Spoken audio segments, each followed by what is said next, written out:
Olá a todos do segundo D. Aqui é a avaliação de matemática do terceiro período. O conteúdo é a revisão dos últimos conteúdos que eu passei nas últimas listas, que é o capítulo 5, análise combinatória, e o capítulo 6, probabilidade. Aqui são alguns exemplos para ajudar a resolver a lista. A questão 1 quer saber quantos anagramas podem ser formados com as letras da palavra ira. Aí lembrando o que são os anagramas, são palavras com ou sem significado que são formadas trocando a ordem das letras. Por exemplo, na palavra ira eu posso ter ARI, IAR, RA, RAI, certo? É só trocar a ordem das letras. Para saber quantos anagramas são, é só olhar para a quantidade de letras. Como elas são diferentes, é só pegar. São 3 letras, então vai ficar 3 fatorial, que é 3 vezes 2 vezes 1, que dá 6 anagramas. Certo? Pegar a quantidade de letras e vai multiplicando até chegar em 1. Na palavra medo, são 4 letras diferentes, então fica 4 fatorial, que é 4 vezes 3 vezes 2 vezes 1, 24. Palavra juízo, são 5 letras diferentes, então fica 5 fatorial. 5 vezes 4 vezes 3 vezes 2 vezes 1, 120. Se a palavra tiver 6, vai do 6 a 1 e daí por diante. Quer saber qual é o valor dessa expressão? Aqui são números binomiais, que seriam os números que a gente calculou em combinação simples, onde eu passei alguns exemplos. Por exemplo, se de 11 objetos eu vou escolher um, quantas maneiras isso pode ocorrer? De 5 objetos eu vou escolher 4, sem importar a ordem. Aqui a gente tem algumas regrinhas, nesse caso eu não vou precisar fazer conta, porque quando o número termina com 0, certo? O valor de baixo é 0, o resultado dá sempre 1. Quando o número de baixo é 1, o resultado vai ser sempre o número que vai estar aqui em cima, certo? N e 1, o resultado é N. Se for 10 e 1, o resultado dá 10. Dois números iguais, o resultado dá 1. E 2 números consecutivos, o resultado é o número que está em cima. Por exemplo, aqui o de baixo é 0, então o resultado é 1. Aqui o número que está embaixo é 1, então o resultado é o número de cima, 11. Aqui os dois são iguais, então o resultado é 1. E aqui são 2 números seguidos, o resultado é o que está em cima, que é o 5. Agora é só somar contra o resultado dá 18. Na questão 3, em uma loja de roupas, Fernando irá escolher 4 calças entre 7 tipos disponíveis para dar presente a cada um de seus 4 sobrinhos. Aqui a ordem de escolha será importante para cada um. De quantas maneiras ela poderá fazer essa escolha? No caso, ela vai escolhe a primeira calça para um sobrinho, a segunda calça para outra, a terceira para outra, a quarta para outra. Então, aqui eu vou ter um arranjo simples, que é quando a ordem tem importância. Aí são 7 roupas, 7 calças no total, vão ser escolhidas 4. Então, eu vou ter um arranjo no caso aqui seria 7 calças, eu escolho 4, ficaria 7. Vai diminuindo, são 4, então fica 7, 6, 5 e 4, certo? O 4 é a quantidade de números que está multiplicando, aí multiplica, dá o resultado. Se fosse 7 e 3, ficaria 7 vezes 6 vezes 5.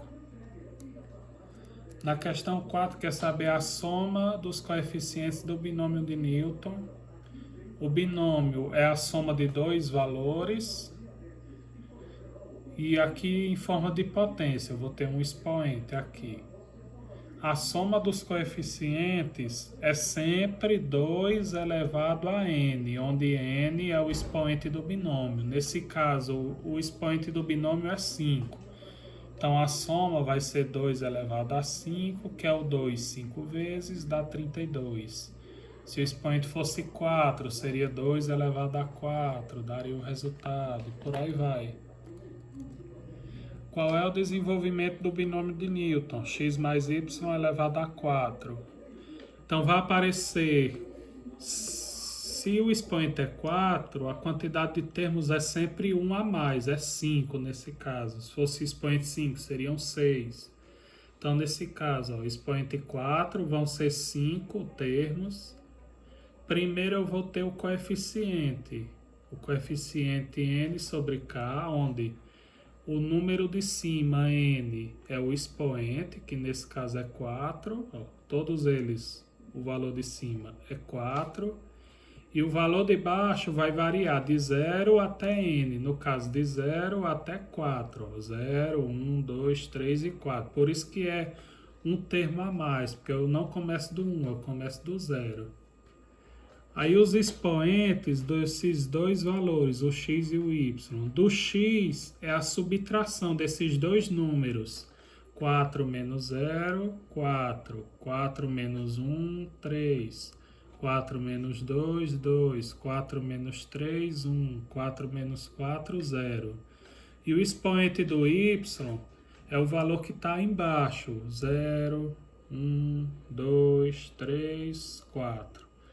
Poderia ser o inverso também, o expoente do x ser o número de baixo e o expoente do y ser a subtração, tanto faz a ordem, certo? E lembrando, a soma dos expoentes é igual ao expoente do binômio, nesse caso é igual a 4 a soma. Ó, 4 mais 0, 4, 3 mais 1, 4.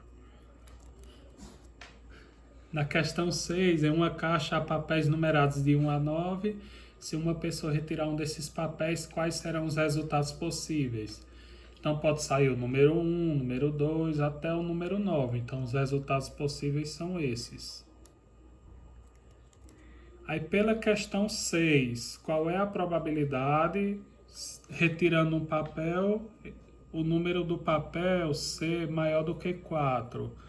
Ó, os números maiores do que 4, que vão de 1 a 9, é 5, 6, 7, 8 e 9. São 5 números, então a probabilidade de sair um deles é 5 entre o total, que é 9. A probabilidade de sair um número par, os pares vão ser 2, 4, 6 e 8. São 4 números de um total de 9, a probabilidade 4 sobre 9. A probabilidade de sair um número divisível por 4, ou seja, eu posso dividir esse número por 4, só vai ter o 4 e o 8. Então, são dois números entre 9, 2 sobre 9. Na 10, aqui tem o professor de Educação Física de uma turma de 30 alunos, fez uma pesquisa sobre a preferência de esporte praticado durante as aulas práticas. O resultado foi o seguinte, ó, 18 pessoas gostam de futsal, 13 de vôlei, 7 de futsal e vôlei. Aí tá pedindo para montar o diagrama com os dados e responder. Montando o diagrama, aqui eu teria, ó, os que gostam, eu começo pela interseção, ó, são 7 que gostam de futsal e vôlei. Então, seria 7 aqui. Os que gostam só de futsal, eu subtraio 18 menos 7, 11. E os que gostam